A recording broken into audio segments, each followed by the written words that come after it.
The Locked On Podcast Network presents the NFL Big 3 in 30. The three biggest stories in the NFL from our local experts at the Locked On Podcast Network. We bring you the real story, why it matters, what's next, who wins the big game, and more, all in 30 minutes. The NFL Big 3 in 30 starts now with the biggest story in the NFL. Aaron Rodgers provides an update about his future with the Jets and his future in the NFL. You are Locked On Jets, your daily New York Jets podcast. Well, we have a number of updates today. We have some news on the Jets coaching search. We have some news on the Jets general manager search. But let's begin by talking about Aaron Rodgers, who provided what I would describe as sort of an update about his status yesterday on his weekly segment on the Pat McAfee show. So Rodgers talked about his future with the Jets and his future in the National Football League. Rodgers said, I think everyone understands it's going to come down to the GM and the coach and myself and whether we all want to do a dance together or if it's not in the cards. So, Rodgers kind of stating the obvious there. The Jets have to want him back. And a new general manager, a new coach, it's just tough for me to see a scenario where somebody new comes in and decides that they want to keep Rodgers, in part because Rodgers has been the face of the franchise the last 2 years. Literally everything the Jets have done has been with Aaron Rodgers in mind the last 2 years. And when you get new people into an organization, they want to run the show themselves. They want to do things their way. They want to be the star. A new coach wants to be the face of the organization. To an extent, a new general manager wants to be the face of the organization.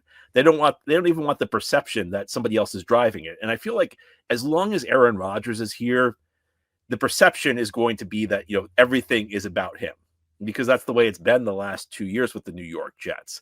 And, that doesn't even go into the other implications, because a new coach and a new general manager typically want to start fresh. They want to get their own people in here. Rodgers obviously is somebody they would inherit, and a new coach and general manager are typically thinking to the future. And if you bring Rodgers back, he comes with a $37.5 million price tag. You raise his dead money hit to over 60. That's over $60 million in 2026 if he retires after the season. And the idea that they brought Rodgers back last year, that's a big driver as to why Robert Saleh and Joe Douglas returned. For the reasons I mentioned, that Saleh and Douglas were just happy to have jobs. So it didn't matter if somebody else was driving the organization. Rodgers could be the number one guy there, because the alternative for Saleh or Douglas would be to be gone. It's very difficult to bring in a new coach and GM and keep a force as big as Rodgers around, especially when Rodgers is so far past his prime. Rodgers also indicated he's had very limited communication with the franchise, which kind of tells you where things are. Rodgers mentioned, as far as my own decision, I've told them it's going to take some time. They have not made a decision on the GM or coach yet. Once that happens, then it will take us to the next step, which is a conversation, I'm assuming, with whoever that individual is. So Rodgers is not undecided whether he even wants to continue playing. It's difficult to get into Aaron Rodgers' mind, but very possible that he's going to retire. The Jets will need a decision after they hire their coach and GM. They'll want to have this lined up before the offseason begins one way or another. But it's difficult for me to see like a coach or a GM wanting to bring Rodgers back. And, there's this school of thought out there that if you eliminate all the other stuff, all the other side stuff, that Rodgers, just in terms of football, is the best option for the Jets in 2025. There are people who say that, he's far and away the best option. One question I hear all the time is, who are you going to get who's going to play quarterback as well as him? And it just tells me that there's a disconnect between the perception of Rodgers and the reality of Rodgers right now. And I think a lot of this goes to the national media. One of the ironies of Aaron Rodgers, if you watch him, is that he creates the perception that he's like this incredibly criticized. He's this oft criticized quarterback, that there's no player who's more criticized in the league than him. In reality, the national media is exceptionally deferential to him. The national media is very, very hesitant to criticize him at all. I mean, you can see this when you watch a game. I mean, how many times this year did Rodgers barely outrun a 300-pound defensive tackle and throw the ball away? And you hear the analyst on the game saying, wow, Rodgers' mobility looks great. I mean, there were so many times this season where I was watching something happen and Rodgers looked bad, and the analyst was telling me he looks really good.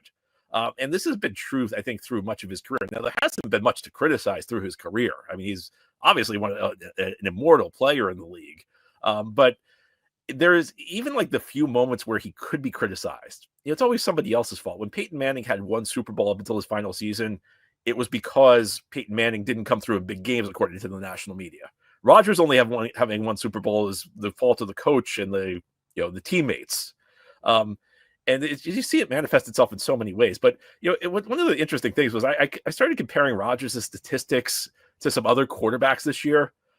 So there's a quarterback in the league right now who had a better completion percentage, a better yards per attempt, a better QBR, and more yards per game. Rodgers had a better passer rating by 2 points. So Rodgers' was 90.5, and this quarterback's was 88.6. Rodgers also had a better touchdown to interception ratio than this quarterback. The mystery quarterback I'm naming is Kirk Cousins. So again, Cousins beat Rodgers in completion percentage, yards per attempt, QBR, yards per game. Their passer rating was just about equal within 2 points of each other. Rodgers had him better than on touchdowns to interceptions. Everybody thinks Kirk Cousins should be gone from Atlanta. I mean, how many times did I hear Kirk Cousins is washed up this year? I'll give you another quarterback. There's another quarterback out there who had a better completion percentage, a better yards per attempt, a better passer rating, a better QBR, a better interception rate, and the same touchdown rate. Rodgers had an average of 4 more yards per game than this quarterback. And their success rates was Rodgers 43.9 and the mystery quarterback 43.6. So almost the same success rate. The second mystery quarterback is Russell Wilson, who I think everybody in Pittsburgh wants gone. And Russell Wilson had some moments during the season, just as Aaron Rodgers had some moments during the season with the Jets, but the whole picture was not very good. And I keep seeing this online now. There's always some meme like Aaron Rodgers, quote unquote, washed, and they cite his statistics. The problem is the statistics that they cite are never very good. I mean, I just gave you the numbers there. Aaron Rodgers' season was comparable with Russell Wilson and Kirk Cousins. And this is the quarterback that's going to be impossible to replace. This is the quarterback people are saying it's going to be impossible to find somebody who will play as well as him. So you should consider bringing him back. I just named you 2 quarterbacks who very well could be gone from their teams, 2 quarterbacks who most of their fan base wants them gone, 2 quarterbacks who really the perception was that they were just really bad. And I think sometimes the Aaron Rodgers label just leads to this misperception. The fact it's Aaron Rodgers, just leads people to think it's better than it really is. And again, I think this goes back to the national media never wanting to criticize him because this was just a bad season. People say, well, he finished the season strong. Yeah, look, he played very well that final game against Miami. He had a few moments. The first Miami game was good. He had a good last 4 minutes against Jacksonville. It wasn't very good in the Jacksonville game. But yeah, when he faced some bad defenses, he showed he can still make plays. But it's not like he trended up. It's not like it was a total trend up near the end of the season. I mean, think about the way he played against Seattle. Think of the way he played against the Rams. Think of the way he played against Buffalo. When he faced good defenses, he couldn't get it done anymore. And I think it's just a sign that this is an iconic player, a guy who's obviously going to the Hall of Fame, a guy who will go down as one of the greatest quarterbacks in the history of the league, but a guy who can't really do it at a high level consistently anymore. Yeah, he can have a good game, but he can't. I don't think he can string together a 17-game season. And the idea that that's going to change when he's 1 year older, when he's 41 and will turn 42 during the season, when he will now be 4 years removed from his last MVP season, it's a tough argument to make. And I think that it's clear that the Jets need to separate from Rodgers for a lot of reasons. Again, he's the driving force behind the franchise. Financially, he makes no sense to bring back. But the notion that Rodgers is far and away the best quarterback, if you eliminate the finances, if you eliminate the side distractions, Rodgers is far and away the best quarterback on the field in 2025 for the Jets. I don't know that there's a lot to back that up because I just named you 2 quarterbacks. I'm not saying Kirk Cousins was better than Aaron Rodgers. I'm not saying Russell Wilson was better than Aaron Rodgers. I'm saying they were about equal. And nobody would be signing up for Kirk Cousins or Russell Wilson right now. Gametime has a new feature called Gametime Picks that makes getting tickets to your favorite live events even easier. Gametime Picks filters out the fluff to show you only incredible deals on great seats so you don't have to waste time searching through thousands of tickets. Curation makes it easier to save more on sports, concerts, comedy, theater, and more near you.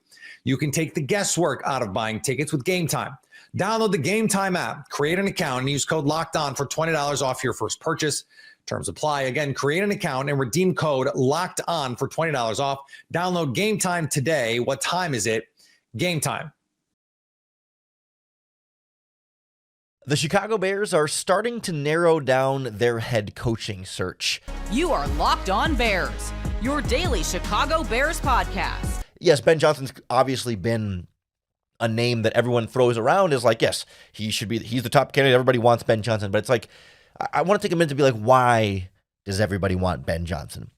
Obviously, the Lions offense has been really good for the last 2 or 3 seasons. Like, of course, the guy who's running one of the best offenses in football is going to be a targeted head coach candidate. But for Ben Johnson, it goes a little bit deeper than that. And that's what I want to really focus on here at first. Like, he is my top choice for this Bears job. There's a pretty significant gap after Ben Johnson before we get to the next couple of candidates who we'll talk about in a little bit.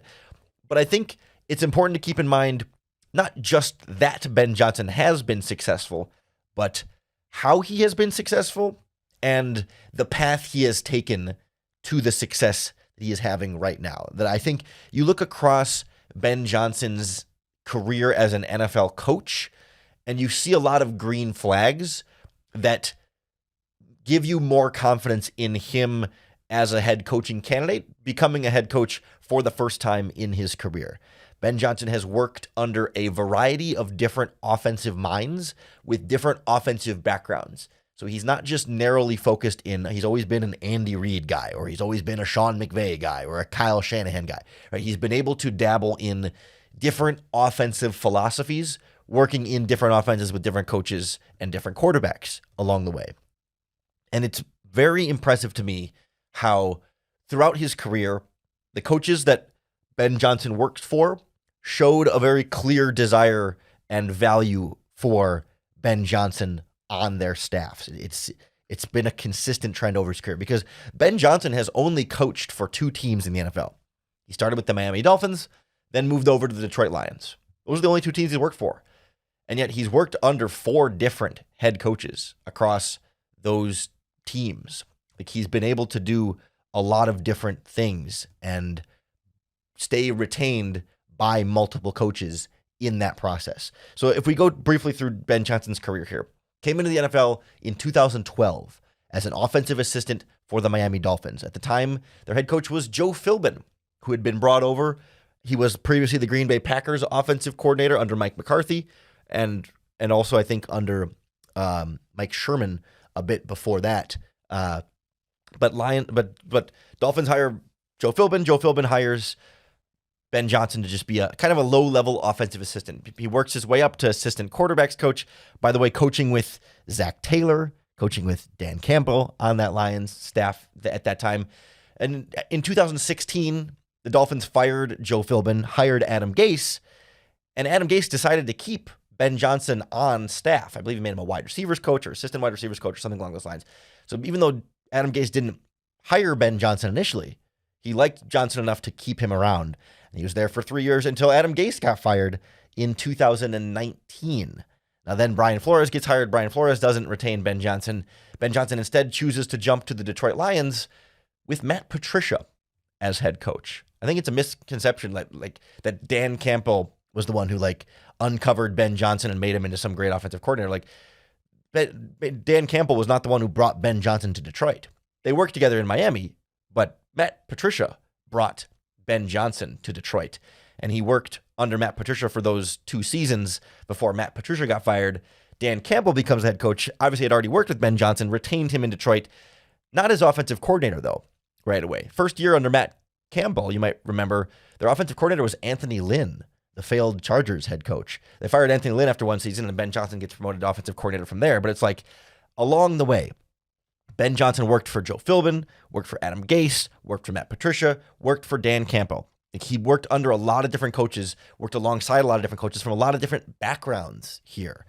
Joe Philbin comes from the Mike Sherman, Mike McCarthy tree in Green Bay, and that was sort of the first major influence on Ben Johnson from an NFL offensive perspective. Then Adam Gase comes in. Adam Gase's background, he was with Mike McCoy in Denver as who was an offensive coordinator. He was in Denver and then, of course, in Los Angeles. Mike McCoy had been around the NFL a little bit.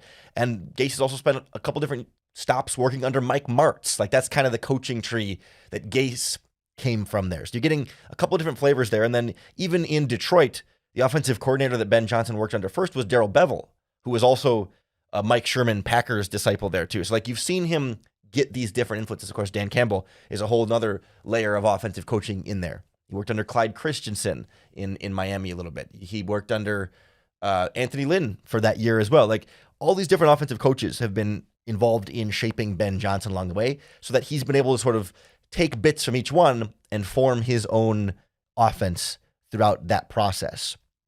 And right away, super successful with Detroit. The year under Anthony Lynn and Dan Campbell, the offense was ranked 25th. Ben Johnson takes over in 2022. They jump up to 5th. And they really didn't change the offense that much. It was still Jared Goff, Amon-Ra St. Brown, Jamal Williams, TJ Hawkinson. Went from 25th to 5th because he got Jared Goff playing a heck of a lot better, even stepped up Amon-Ra St. Brown, who was already a good player. I'll give him that. Jamal Williams led the NFL with 17 touchdowns that first year with Ben Johnson. Didn't even have 1,000 yards the year before that. The only main difference from one year to the next besides Ben Johnson was they changed out some of the other wide receivers. They had the first year, Quintez Cephas was kind of their number 2 with Amon-Ra St. Brown. They'd signed DJ Chark and Josh Reynolds. Is that the reason they went from 25th to 5th, or is it Ben Johnson being a great coach for them? And then consistently, all 3 seasons as offensive coordinator, they've been a top 5, top 10 offense in all the major statistical categories. Then you add in that they trade away TJ Hawkinson, one of the better tight ends in the NFL. They do, send him to the Vikings, get some draft picks for him, whatever. And Ben Johnson's offense doesn't skip a beat. It helps that they hit on Sam Laporta as a draft pick for sure, but you could take talent away from Ben Johnson. They've never really had a good number 2 wide receiver. Like, Josh Reynolds was their number 2 wide receiver for 2 seasons. Josh Reynolds. Not a great, this is not DJ Moore, Keenan Allen, and Rome Odunze. It's Amon-Ra St. Brown and Josh Reynolds. Now Jamison Williams is stepping into a bigger number 2 receiver role and is a great dynamic threat for them. But he was great even with 1 good wide receiver, 1 good tight end, and a couple of running backs. Obviously, the Lions' investment in the offensive line was a big factor there. It was not a perfect offensive line when Ben Johnson walked in that door, though. They had injuries at left tackle. They had rotation at right guard for a while in there. They built it up over time, and they were good even before it was as great as it is now. So Johnson has been successful with less than ideal offensive skill talent. He's worked under multiple offensive backgrounds and philosophies. He's been retained by multiple head coaches. Everything along the way is the path you like to see for an aspiring head coach. Doesn't guarantee that he's going to be a great head coach, but gosh, he checks all of the other boxes along the way of a guy that every coach has wanted to have him on their staff, and the Bears should want to have Ben Johnson as their head coach. He is clearly the number 1 candidate, but he's also the number 1 candidate for a team like the Las Vegas Raiders. A lot of teams want to hire Ben Johnson, and there's no guarantee that the Bears get the guy who I think is their number 1 candidate. From the first whistle to the final drive, FanDuel makes the NFL playoffs even more exciting. Right now, new customers can bet $5 and get $300 in bonus bets if you win that first bet. That's $300 to keep the action going. The FanDuel app is easy to navigate, and the variety of bets keeps every game exciting. Plus, when you win, you get paid instantly. No waiting around for your winnings. Whether you're betting on your favorite team or just looking to add a little bit of juice to the playoffs, FanDuel has you covered. It's going to be a scoring barrage in Detroit on Saturday night. FanDuel has the total for the Commanders-Lions game set at, oh my goodness, 55.5. That's a Big 12 line. Holy cow, 55.5. Just visit FanDuel.com to join today and get started with $300 in bonus bets. That's FanDuel.com. Make this playoff season unforgettable with FanDuel, an official sportsbook partner of the NFL. It's time to break down the Buffalo Bills divisional round opponent. You are Locked On Bills, your daily Buffalo Bills podcast. Well, folks, welcome in. You know what the drill is. We got to get ready, fully ready, for Bills-Ravens Sunday Night Football. Winner goes to the AFC Championship game. So today is the full primer. I'm going to break down the matchup of the Bills offense against the Ravens defense, the Bills defense against the Ravens offense, give you the keys to victory, and also touch on special teams. So, of course, as you know, divisional round matchup, Bills-Ravens, Sunday, January 19th, 6:30 p.m. Eastern Time, at Highmark Stadium in Orchard Park, New York. The game will be broadcasted on CBS. Jim Nantz on the play-by-play. Tony Romo, the game analyst. Tracy Wolfson and Jay Feely are your sideline reporters. This will be the 13th all-time meeting between the Bills and Ravens. And the Bills have a 5-7 record all time against Baltimore. Sean McDermott is 2-2 as head coach of the Bills versus the Lamar Jackson Ravens. Of course, the last meeting, 35-10 win for the Ravens over the Bills in week 4. The time before that, a Bills win in Baltimore, 23-20 in 2022. Then you have the playoff win, divisional round playoff win. People forget this. This game happened in 2020. The Bills won it 17-3, went to the AFC Championship game. And then in 2019, Baltimore won 24-17. The Bills enter this game 14-4. The Ravens are 13-5. They're 13 wins. The Cowboys, Bills, Bengals, Commanders, Bucks, Broncos, Bengals twice, Chargers, Giants, Steelers twice, Texans, and Browns. There are 5 losses to the Chiefs, Raiders, Browns, Steelers, and Eagles. Head coach of the Ravens, John Harbaugh, 62 years old. He's in his 17th season as Baltimore's head coach. He has a record of 172-104, 12 playoff seasons, 6 division titles, 4 appearances in the AFC Championship game. The quarterback, Lamar Jackson, he's 28 years old, first-round pick, number 32 overall in 2018 out of Louisville, 6'2", 205 pounds, obviously extremely athletic, has started 94 career games to this point. The Ravens are 70-24 in those starts. In 2024, he completed 67% of his passes, 245 passing yards per game, 41 passing touchdowns, 4 interceptions, and a passer rating on the season of 119.6. Let's get into his advanced metrics. EPA per dropback, number 1 in the NFL at plus 0.3. 13% of his throws go deep, which is 20 yards or more down the field. That is 7th highest in the NFL. Yards after catch is middle of the pack. 50% of his yards come after the catch. That is 16th. He goes to his first read 62% of the time. That is 26th. Throws a catchable ball on 75% of his dropbacks. That's in the middle there, 15th. He's off target on 17% of throws, which is 20th. Turnover-worthy throws, this is pretty remarkable. Only 1.2%, first in the NFL. He's making a lot of plays, and he's not putting the ball in harm's way pretty much ever. Drop rate is 3.6%. That is 10th. He's pressured on 36% of his dropbacks. That is 6th highest. And that's a little bit like Josh Allen, where there's a high pressure rate on the quarterback, but it's not necessarily because the pass protection. It's just you're dealing with a quarterback that can play outside of structure, and they have a tendency at times to hold onto the ball and then get free and extend play. So the pressure rates for guys like Lamar Jackson and Josh Allen tend to be a little bit higher, and they don't quite tell the story of, how good a team is in pass protection. Just like Josh Allen, he's very good at not allowing pressure to turn into sacks. 11.8% of pressure results in a sack against Lamar Jackson. That's 3rd lowest in the NFL. Play action's a big part of the recipe. 29% play action rate, 9th highest in the NFL. Screens, they run those 11.5% of the time. That is 15th in the league. You look at the year that Lamar had, and it's unbelievable. I mean, he's number 1 in EPA per dropback against the blitz, number 1 in EPA when pressured, number 2 in EPA when not pressured, number 4 in EPA with play action, number 1 without play action, number 1 under 2.5 seconds when he gets the ball out quick, number 1 in EPA when he holds onto the ball over 2.5 seconds. I mean, any imaginable way, Lamar Jackson was elite in terms of production and efficiency on a snap-to-snap basis. And so obviously it's a tough assignment for the Buffalo Bills. Lamar Jackson, dual threat, obviously. He can throw, he can run, and he's electric. He's a dynamic playmaker that's very creative, and he's in a great scheme that is tailored for his strengths. They have a good rushing offense. Obviously, he's a big part of that equation with Derrick Henry. And so it's as tough of a quarterback as you're going to find to go up against in the entire NFL. All right, folks, the offensive coordinator for the Baltimore Ravens is Todd Monken, 58 years old. It's his 2nd season in Baltimore. Previously, he was the Georgia Bulldogs offensive coordinator 2020 through 2022.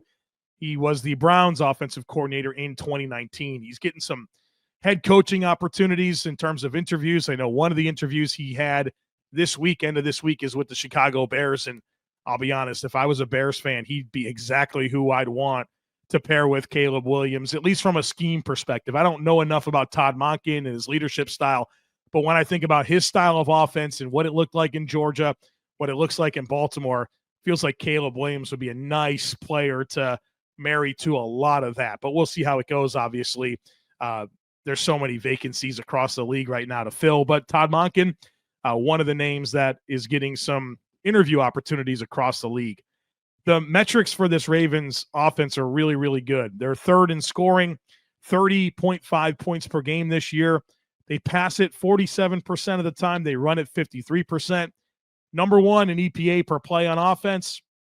Number one in EPA per pass. Number three in EPA per rush. It's kind of surprising. You might not know this, but the Bills' EPA per rush higher than Baltimore's. That's not something I was expecting to see. And I know that the Bills, not that I don't think the Bills have a good rushing offense. I just didn't think that it would actually, in terms of EPA, rank higher than Baltimore's. Obviously, Baltimore great at running the football, the lowest stuff rate in the NFL, highest yards before contact in the NFL, 2.86 yards on average before contact in the league, comfortably the highest. They convert 48% of their third downs. That's third best in the league. Number one red zone offense, 74% of the time they get down to the red zone, they score a touchdown. And so that's something I'll talk a little bit more about in just a moment. But red zone offense, very, very successful for Baltimore so far this year. Let's get into this supporting cast and the personnel. At wide receiver, the big question mark is whether or not they're going to have Zay Flowers. It feels like it's trending towards that not being true. He kind of had an ugly-looking knee injury at Week 18, and he didn't play last week against Pittsburgh. I'm recording this on Thursday afternoon. He didn't practice on Wednesday. It doesn't feel like there's much momentum for him to go, and that would be a big loss. I mean, Zay Flowers has 44 more targets than any other player this season. He was voted to the Pro Bowl. He's a good player, very dynamic with the ball in his hands, can uncover quickly, get down the field. He's a multifaceted wide receiver for them, and that would be a big loss if he can't go. The other receivers that they have, of course, Rashad Bateman, former first-round pick, and he's a very good player. He's just not been a volume player for Baltimore. When you look at his metrics, his separation ability, his consistency with, opportunities to catch a football are very, very good. He just doesn't get a ton of volume. And so now he's going to have more on his plate, presumably, if Zay Flowers can't go. The rest of the receivers, Nelson Aguilar is kind of bounced around a little bit.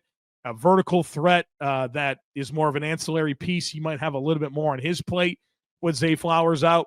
And then it's Tylan Wallace. He's been a part of the Ravens for a number of years, has never really materialized into a high-volume player, sprinkle him in from time to time.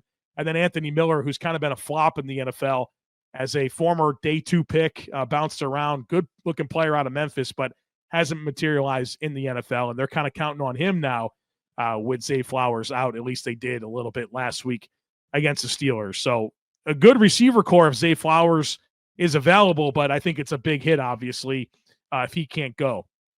At tight end, they got 2 really good players. Mark Andrews, who's a very established name in the NFL. A little bit of a slow start this year, but my goodness, he really came on as the season moved along, and that was really never in doubt. I mean, Lamar's been throwing the ball to Mark Andrews for a number of years, and they've been a very, very good tandem.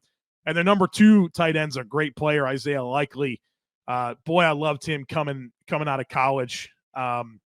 Very talented receiver, and he was obvious when you watch his college tape. He just didn't test as well as I think a lot of people expected, but my goodness, he can play. Very strong hands, very dynamic player, especially at the catch point. So 2 good tight ends for the Bills to have to deal with. Their running back, you might have heard about this. They have Derrick Henry. He's pretty good. Obviously, a big dude. He's a tank. He can run. I mean, he's on the other side of 30, but he's certainly had his best season here in Baltimore. And, I think he certainly brings out a lot in this offense, but the offense brings out a lot in him as well. He wasn't producing like this his last few years in Tennessee, but I think when you pair him with Lamar Jackson in that backfield and they can play off of each other, I mean, that's just a lot to deal with. And so for as much as Derrick Henry elevates this Baltimore offense, I think the Baltimore offense elevates him as well. It's a really lethal backfield combination of Lamar Jackson and Derrick Henry. I mean, Derrick Henry over 1,900 rushing yards this season. His running mate back there is Justice Hill. Think about the exact opposite of Derrick Henry, a speedster, right? Kind of a scat back. And the Bills, when they played Baltimore back in week 4, they threw the ball to Justice Hill a ton. He actually scored a touchdown on a wheel route over Dorian Williams. And so, he's the speed factor out of the backfield. He doesn't get a ton of volume, but situationally they can sprinkle him in. And I think anytime Justice Hill gets the ball, he looks pretty dynamic to me. So definitely a backup running back, but somebody you'll have to account for that can cause some problems for you. And of course, I think you should point out that part of their backfield equation is their fullback, Patrick Ricard, who's different kind of cat, man. 300-pound fullback that can run and just blast open holes. And certainly he did that a lot in week 4, and that's another part of the challenge you have to deal with against Baltimore. Offensive line-wise, this has stabilized a lot for them. Earlier in the season, I think they were trying to sort out, where to play Patrick McCarry. If Andrew Voorhees was going to be an answer for them, they moved around some different players and figured out their combination, and it's come together.